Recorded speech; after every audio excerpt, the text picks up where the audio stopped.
শুক্রবার রাত থেকে টানা বৃষ্টি, তার জেরেই জল বাড়ছিল কোপাইয়ে।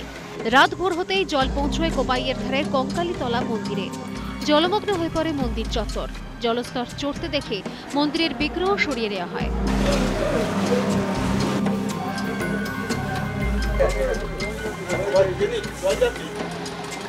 বেলা বাড়ার সঙ্গে সঙ্গে অবশ্য কোপাইয়ের জলস্তর কমতে শুরু করে। জল সরে যায় মন্দির চত্বর থেকেও। মন্দির নিরাপদ দেখে ফিরিয়ে আনা হয় বিগ্রহ।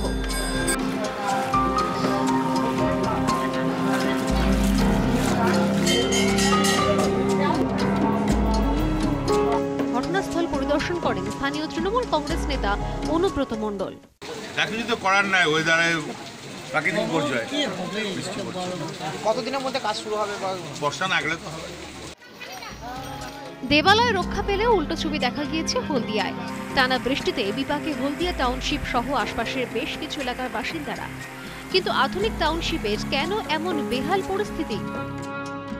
টাউনশিপের নিকাশি নালা যুক্ত হলদি নদীর সঙ্গে, কিন্তু সেই নিকাশি ব্যবস্থাই বেহাল হয়ে পড়েছে। তার জেরে জলমগ্ন হলদিয়া পুরসভার 22, 23, 25 এবং 26 নম্বর ওয়ার্ড।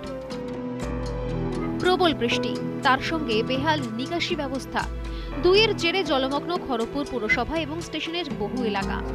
জল জমেছে পুরসভার ভবানীপুর, মিরপুর, দেবলপুর, নিউ টাউন সহ একাধিক এলাকায়।